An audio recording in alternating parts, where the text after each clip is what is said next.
یہ انکشاف میرے لیے خاصا سنسنی خیز ثابت ہوا کہ خدا بخش کا یہ فارم ہاؤس رام نگر نامی ایک بڑے قصبے سے 5-6 کوس کے فاصلے پر ہے۔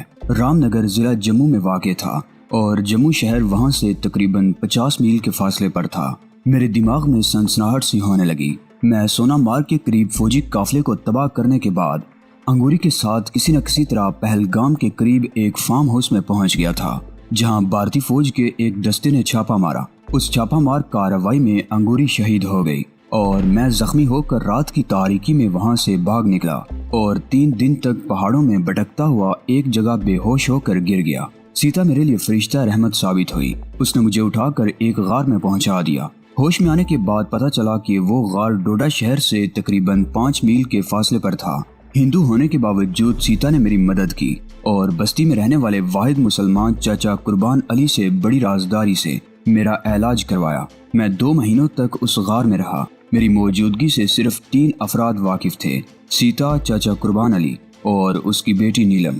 لیکن سیتا مجھ میں سب سے زیادہ دلچسپی لے رہی تھی۔ اس کی وجہ شاید یہ تھی کہ وہ اپنوں ہی سے چوٹ کھائے ہوئے تھی۔ وہ میری دیکھ بھال کرتی رہی اور پھر 2 ہندو فوجیوں نے سیتا کو بے آبرو کرنے کی کوشش کی۔ میں نے نہ صرف سیتا کو ان سے بچایا بلکہ ایک فوجی بھی میرے ہاتھوں مارا گیا۔ دوسرے کو سیتا نے سینکڑوں فٹ گہرے کھڈ میں دھکیل دیا۔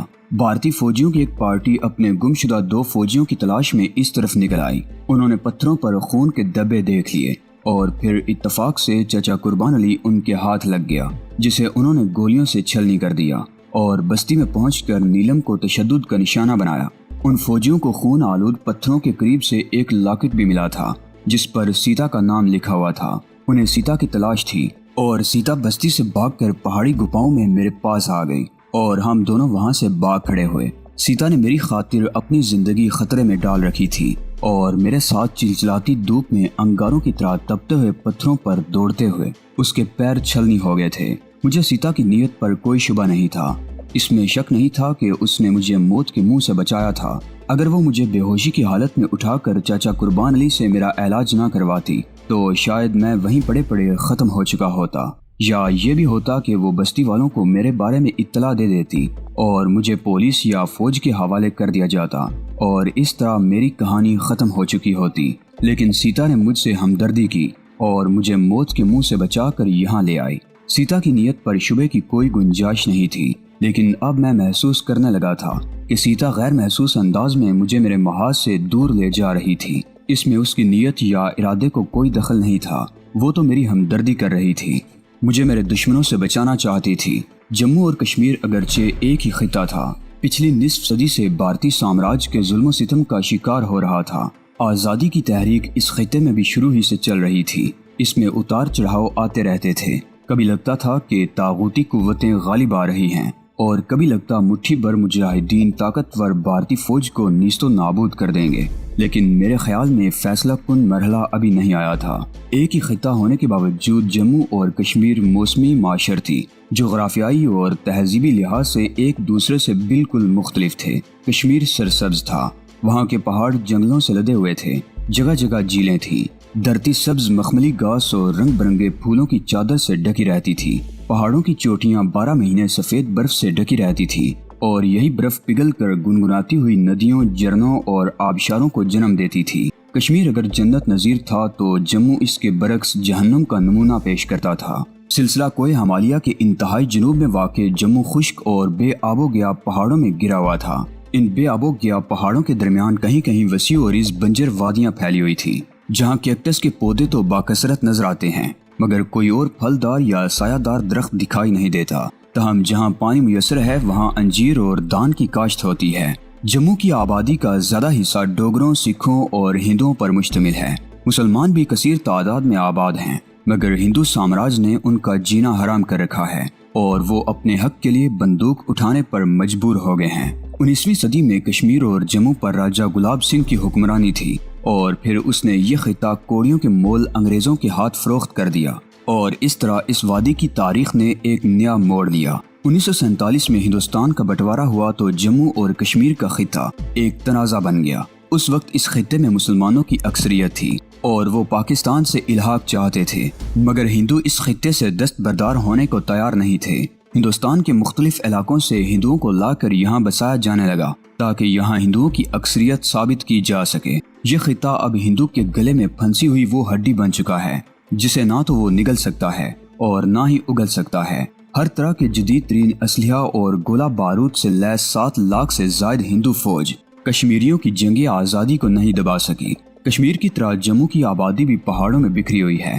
یہاں موسم گرما میں شدید گرمی پڑتی ہے اور اس میں شبہ نہیں کہ ڈوگروں اور سکھوں کو کھیتی باڑی کے لیے شدید محنت کرنا پڑتی ہے، جبکہ ہندو اپنی فطرت اور روایتی چالاکی سے یہاں کے کاروبار اور معیشت پر قابض ہیں۔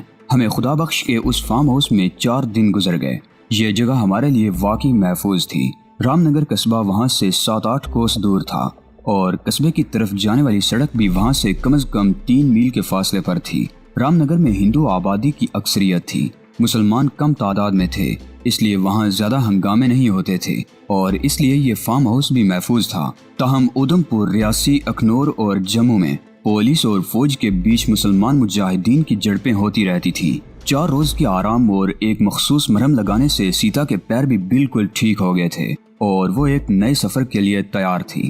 اور پھر اس روز اس کی باتوں سے انکشاف ہوا کہ وہ مجھے جموں لے جانا چاہتی تھی، جہاں بقول اس کے ایک دور کے رشتہ دار موجود تھے۔ اس کے کہنے کے مطابق چند روز جموں میں رہنے کے بعد ہم پنجاب اور راجستھان کی طرف چلے جائیں گے۔ سیتا کے پروگرام نے مجھے چونکا دیا۔ وہ مجھے میرے محاذ سے دور لے جانا چاہتی تھی اور یہ مجھے کسی طرح قبول نہیں تھا۔ میں اپنی سرزمین سے دور نہیں ہونا چاہتا تھا۔ میں اس مٹی سے پیدا ہوا تھا، یہیں پر میرے والدین، بزرگوں اور ان لوگوں کی ہڈیاں دفن تھی جنہوں نے وطن کی آزادی کے لیے اپنی جانوں کے نذرانے پیش کیے تھے۔ میں نے بھی اس وادی میں رہتے ہوئے مجاہدانہ زندگی کا آغاز کیا تھا اور عرصہ سے آزادی کی جنگ لڑ رہا تھا، لیکن اب سیتا مجھے یہاں سے دور لے جانا چاہتی تھی اور یہ مجھے قبول نہیں تھا۔ میں نے بہرحال یہ طے کر لیا تھا کہ جموں میں کسی مجاہد سے رابطہ کر کے ایک بار پھر تحریک میں شامل ہو جاؤں گا۔ اس سلسلے میں نے خدا بخش سے بات بھی کر لی تھی۔ اس نے مجھے جموں کے ایک دکاندار کا پتہ بتا دیا تھا جس کے ذریعے میں مجاہدین کی ایک تحریک سے رابطہ کر سکتا تھا۔ ہم 2 دن اور فارم ہاؤس میں رہے اور پھر ان کی مہمان نوازی کا شکریہ ادا کر کے ان سے رخصت ہو گئے۔ سیتا نے امیر بخش کی بیوی کے کپڑے پہنے ہوئے تھے، دوپٹہ بھی تھا۔ مجھے صورت سے تو کوئی نہیں پہچانتا تھا کہ میں کون ہوں، البتہ سیتا کا خطرہ تھا۔ میرے ساتھ اسے بھی تلاش کیا جا رہا تھا اور اندیشہ تھا کہ اسے کہیں شناخت نہ کر لیا جائے، اسی لیے اس نے دوپٹہ بھی لے لیا تھا تاکہ وہ اپنا چہرہ چھپائے رکھے۔ ہمیں بس پر سفر کرنا تھا اور ظاہر ہے ہم اپنی رائفلیں ساتھ نہیں لے جا سکتے تھے۔ وہ دونوں رائفلیں خدا بخش کے پاس چھوڑ دی گئیں اور اس نے وعدہ کیا تھا کہ وہ یہ رائفلیں 1-2 دن میں جموں کے دکاندار سہیل کو پہنچا دے گا۔ مین روڈ وہاں سے تقریباً 3 میل دور تھی۔ ہم صبح 7 بجے فارم ہاؤس سے روانہ ہوئے تو امیر بخش بھی ہمارے ساتھ تھا۔ خدا بخش نے ہمیں کچھ رقم دے دی تھی تاکہ جموں میں ہمیں کسی پریشانی کا سامنا نہ کرنا پڑے۔ ہم آدھے گھنٹے میں سڑک پر پہنچ گئے۔ سیتا ایک پتھر پر بیٹھ گئی۔ تقریباً آدھے گھنٹے بعد ایک بس آئی تو امیر بخش نے ہاتھ کے اشارے سے بس رکوائی، لیکن کنڈکٹر نے بتایا کہ یہ بس جموں نہیں، کھٹورو جا رہی ہے۔ اودھم پور سے جموں کی طرف جانے والی بس کے لیے ہمیں مزید آدھا گھنٹہ انتظار کرنا پڑا۔ امیر بخش مجھ سے ہاتھ ملا کر رخصت ہو گیا اور ہم بس پر سوار ہو گئے۔ اتفاق سے ہم دونوں کو ایک ہی سیٹ پر جگہ مل گئی تھی۔ وہ دراصل 3 مسافروں کی سیٹ تھی۔ ایک بوڑھا ہندو پہلے ہی سے وہاں بیٹھا ہوا تھا، وہ کنارے پر آ گیا۔ سیتا کھڑکی کی طرف بیٹھ گئی اور میں اس کے ساتھ۔ سیتا نے دوپٹے سے اس طرح گھونگھٹ نکال رکھا تھا کہ اس کا چہرہ نظر نہ آئے۔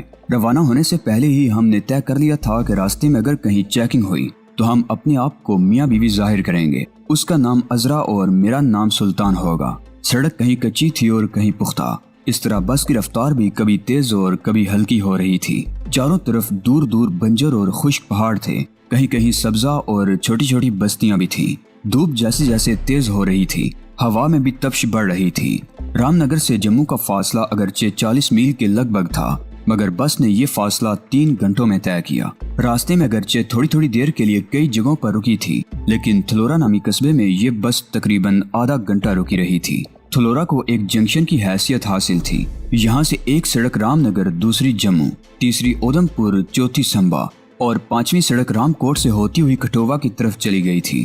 جموں ایک بہت بڑا اور پھیلا ہوا شہر تھا۔ کوئی ہمالیہ کا جنوبی سلسلہ یہاں پر ختم ہو جاتا تھا۔ اس سے آگے بتدریج ڈھلان تھی جو میدانی علاقے سے مل کر پنجاب سے جا ملتا تھا۔ اس کے ایک طرف مغربی پنجاب یعنی پاکستان کے شہر سیالکوٹ، گجرات اور شکر گڑھ تھے، تو دوسری طرف مشرقی پنجاب کا پہلا شہر پٹھان کوٹ تھا۔ جموں میں ایک بہت بڑا ریلوے اسٹیشن بھی تھا۔ یہاں سے شروع ہونے والی ریلوے لائن پٹھان کوٹ سے ہوتی ہوئی امرتسر، دلی اور ہندوستان کے دوسرے شہروں کو ملاتی تھی۔ جب ہم جموں کے لاری اڈے پر بس سے اترے تو 12:30 بج رہے تھے۔ گرم ہوا کے تھپیڑے چل رہے تھے۔ سیتا نے دوپٹہ اس طرح اوڑھ رکھا تھا کہ کوئی اس کا چہرہ نہ دیکھ سکے۔ شدید گرمی سے پیاس بھی بڑک اٹھی تھی اور حلق خشک ہو رہا تھا۔ ہم لاری اڈے سے نکل کر ایک مسلمان کی دکان پر آ گئے جہاں لسی اور دیگر مشروبات فروخت ہو رہے تھے۔ 2 گلاس لسی پینے کے بعد ہم پتہ پوچھ کر نہرو مارکیٹ کی طرف روانہ ہو گئے جہاں مجھے سہیل نامی دکاندار سے رابطہ کرنا تھا، لیکن سیتا کا خیال تھا کہ پہلے لاہوری محلے میں سوامی نارائن نامی اس کے رشتہ دار کا گھر تلاش کیا جائے، اس کے بعد ہی کہیں اور جائیں گے۔ لاہوری محلہ وہاں سے بہت دور تھا۔ دھوپ بہت کڑی تھی، میری قمیض پسینے سے تر ہو رہی تھی۔ سیتا کی حالت بھی مجھ سے مختلف نہیں تھی، لیکن وہ خاموشی سے میرے ساتھ چلتی رہی۔ لاہوری محلہ گنجان آباد والا علاقہ تھا، تنگ اور پرپیچ گلیاں، کھیلتے ہوئے ننگ دڑنگ بچے۔ سیتا گلیوں کے ایک چوراہے پر رک گئی اور ادھر ادھر دیکھنے لگی۔ تم آخری مرتبہ یہاں کب آئی تھی اور راستہ یاد بھی ہے یا نہیں؟ میں نے پوچھا۔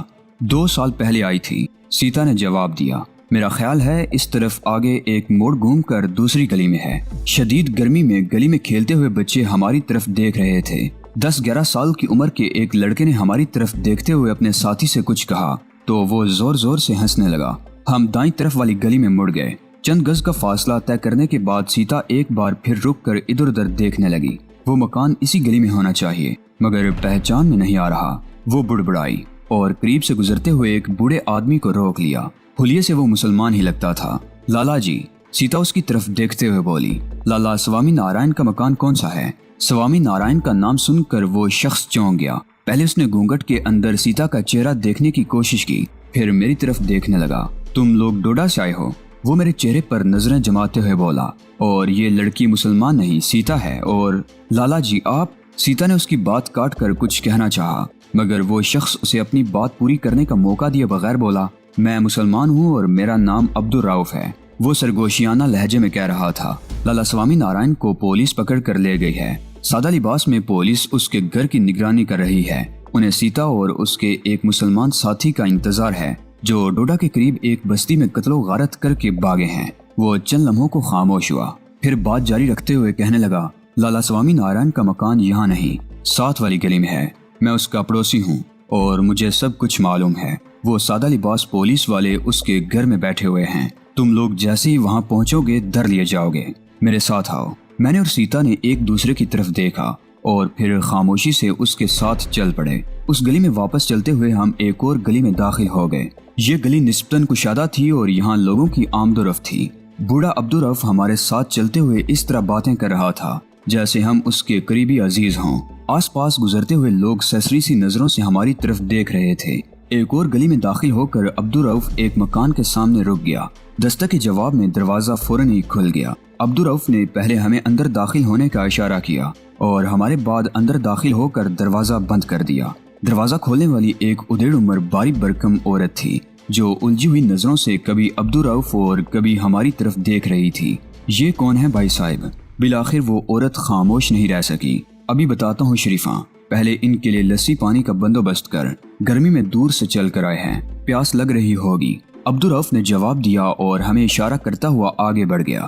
مختصر سا صحن عبور کر کے ہم ایک کمرے میں آ گئے۔ یہ کمرہ گھر کے دوسرے کمروں سے الگ تھلگ تھا اور بیٹھک کے طور پر آراستہ تھا۔ فرش پر موٹی دری بچھی ہوئی تھی، ریگزین کا ایک صوفہ سیٹ تھا اور چند کرسیاں سلیقے سے رکھی ہوئی تھی۔ ان کے بیچ میں ایک تپائی بھی پڑی ہوئی تھی۔ عبدالرؤف نے کمرے میں داخل ہوتے ہی پنکھا کھول دیا تھا اور ہمیں آرام سے بیٹھنے کو کہتا ہوا باہر نکل گیا۔ میں اور سیتا ایک دوسرے کی طرف دیکھنے لگے۔ اس نے دوپٹہ سر سے اتار لیا تھا اور اس کے پلو سے پسینے سے تر چہرہ پونچھ رہی تھی۔ تقریباً 15 منٹ بعد عبدالرؤف ایک ٹرے اٹھائے اندر داخل ہوا۔ اس میں شربت کے 3 بڑے گلاس رکھے ہوئے تھے۔ ٹرے میز پر رکھ کر اس نے ایک ایک گلاس ہماری طرف بڑھا دیا۔ آپ کو کیسے پتا چلا کہ ہم ڈوڈا سے آئے ہیں؟ اور آپ نے یہ اندازہ کس طرح لگا لیا کہ یہ سیتا ہے اور میں ایک مسلمان مجاہد؟ میں نے شربت کا گھونٹ بھر کر سوالیہ نگاہوں سے اس کی طرف دیکھا۔ یہ میری بہن کا گھر ہے، جبکہ میں لالا سوامی نارائن کے پڑوس میں رہتا ہوں، عبدالرؤف نے جواب دیا۔